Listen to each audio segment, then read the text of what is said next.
Hello दोस्तों, कैसे हैं आप लोग। उम्मीद करता हूं कि आप सब बढ़िया होंगे। आज आपको जिस देश के बारे में जानकारी देने जा रहे हैं उससे हमारा बहुत पुराना रिश्ता है। हमारे देश की सभ्यता भी उससे बहुत मेल खाती है।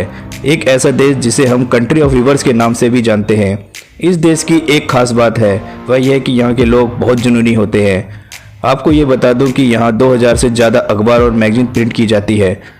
तो आज दोस्तों हम बात करने जा रहे हैं बांग्लादेश की, जो हमारा पड़ोसी देश है और यहाँ बहुत कुछ हम जैसा ही है। तो स्टार्ट करने से पहले आप सबका स्वागत है हमारे चैनल वर्ल्ड्स 5 कंट्री में। बांग्लादेश का official name people's republic of Bangladesh है। इस देश की कुल जनसंख्या 16 करोड़ है और जनसंख्या के मामले में ये दुनिया का 8वां सबसे बड़ा देश है। बांग्लादेश का कुल क्षेत्रफल 1,47,570 स्क्वायर किलोमीटर है। इस देश के बॉर्डर इंडिया और म्यांमार से टच करते हैं, जबकि एक और बे ऑफ बंगाल है। दोस्तों, लगभग हर कंट्री में शहरों में ही ज़्यादा आबादी होती है, पर बांग्लादेश की कहानी कुछ अलग ही है। वह कैसे? क्योंकि यहाँ शहरों में सिर्फ 39% लोग ही रहते हैं, जबकि 61% लोग गाँव में रहते हैं। इसलिए बांग्लादेश की मेन इनकम खेती से ही आती है।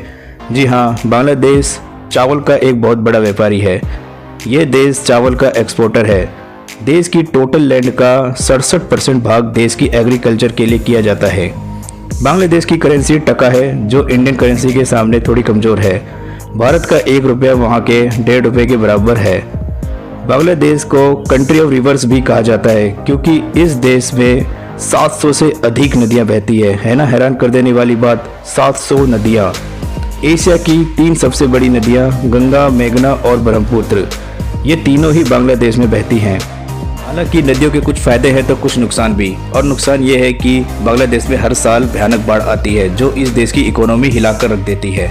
बाढ़ के कारण बांग्लादेश में सब कुछ बर्बाद हो जाता है, पर बच्चों की पढ़ाई पर कोई असर न पड़े, इसलिए यहाँ बोर्ड स्कूल चलाया जाता है, जो एक बहुत बड़ी सफलता भी है। बांग्लादेश के झंडे में 2 रंग होते हैं, रेड एंड ग्रीन। हरे रंग का मतलब खुशहाली है और लाल रंग का मतलब बलिदान, जो बलिदान इस देश की आज़ादी के लिए यहाँ के लोगों ने दी। बांग्लादेश का राष्ट्रीय पशु रॉयल बंगाल टाइगर है और यह इस देश की पहचान भी है। यहाँ के लोगों में शेर का मुखौटा पहनकर घूमना और क्रिकेट मैच के दौरान शेर का मास्क लगाकर अपने देश को सपोर्ट करना बहुत कॉमन बात है। क्या आप जानते हैं दुनिया का सबसे बड़ा बीच कहाँ है? नहीं पता? तो दोस्तों, ढूंढने की कोई आवश्यकता नहीं है, वह बीच इसी देश में है और इसका नाम बाजार बीच है। ये बीच 150 किलोमीटर लंबी है। यहाँ टूरिस्ट तो आते ही हैं, साथ ही इस बीच से मैक्सिमम सामान एक्सपोर्ट और इंपोर्ट होता है। दोस्तों, आज तक हमने सिर्फ 4 सीजन ही सुने होंगे, पर बांग्लादेश में 6 सीजन को माना जाता है और वह ये है समर, ऑटम, विंटर, स्प्रिंग, रेनी और कोल्ड सीजन। दोस्तों, अगर आप बांग्लादेश जाओ तो कुछ बातों का जरूर ध्यान रखें, क्योंकि यहाँ के लोग लेफ्ट हैंड से हाथ मिलाना पसंद नहीं करते, क्योंकि लेफ्ट हैंड को यहाँ अनहाइजीनिक माना जाता है। और यहाँ मुस्कुराने को भी गलत मानते हैं। यहाँ कोई नहीं स्माइल देता, क्योंकि जो मुस्कुराता है उसे नासमझ समझा जाता है। बांग्लादेश में 90% लोग मुस्लिम हैं। इंडोनेशिया और पाकिस्तान के बाद सबसे ज़्यादा मुस्लिम इसी देश में रहते हैं। बाकी के 10% हिंदू और क्रिश्चियन हैं। बांग्लादेश की राजधानी ढाका है, जो कि इस देश का सबसे बड़ा शहर भी है और इसे सिटी ऑफ मॉस्क भी कहा जाता है, क्योंकि यहाँ 1000 से भी ज़्यादा मस्जिद है। ढाका में आपको हर गली नुक्कड़ पे मस्जिद देखने को मिल जाएंगी। बांग्लादेश में लोगों को अखबार पढ़ना बहुत पसंद है, तभी तो यहाँ 2000 से ज़्यादा अखबार और मैगजीन प्रकाशित की जाती है। यहाँ के लोगों में क्रिकेट खेलने का अलग ही जुनून है। ये खेल यहाँ के लोगों के हर घर में बसता है, पर कबड्डी इस देश का राष्ट्रीय खेल है। इस देश में 3 ऐसी जगह है जिसे यूनेस्को वर्ल्ड हेरिटेज ने अपनी देखरेख में रखा हुआ है, जिसमें मॉक सिटी ऑफ बेगरहेट को भी शामिल किया गया है। दोस्तों, बांग्लादेश की एक बड़ी समस्या बाल विवाह बनती जा रही है। इस देश में बहुत कम उम्र में लड़कों और लड़कियों की शादी करवा दी जाती है।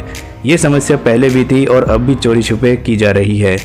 दोस्तों, आपको बता दूं कि बांग्लादेश और भारत का राष्ट्रगान रविन्द्रनाथ टैगोर ने लिखा था, जो एक वर्ल्ड रिकॉर्ड भी है एक व्यक्ति द्वारा 2 देशों का राष्ट्रगान लिखने का। बांग्लादेश दुनिया के 3% चाय का प्रोडक्शन करता है और 50 लाख से ज़्यादा लोग इसे प्रोड्यूस करने में जुड़े हैं। कहने को तो ये एक छोटा सा देश है, पर यहाँ 17 एयरपोर्ट हैं, जिससे आपको बाई एयर जाने में कभी परेशानी नहीं होगी। दोस्तों, बांग्लादेश घूमने के लिए एक बहुत अच्छी जगह में से एक है। आपको यहाँ घूमने के लिए ऐतिहासिक स्मारक, समुद्र तट, पिकनिक स्पॉट, जंगल और आदिवासी लोग देखने को मिलते हैं। और साथ ही साथ अगर आपको फ़िशिंग का शौक़ भी है तो बांग्लादेश एक कंप्लीट पैकेज है आपके लिए। तो दोस्तों ये था हमारा पड़ोसी देश बांग्लादेश। अगर आपको ये वीडियो पसंद आए तो इसे लाइक करना, शेयर करना और सब्सक्राइब करना बिल्कुल ना भूलें। धन्यवाद।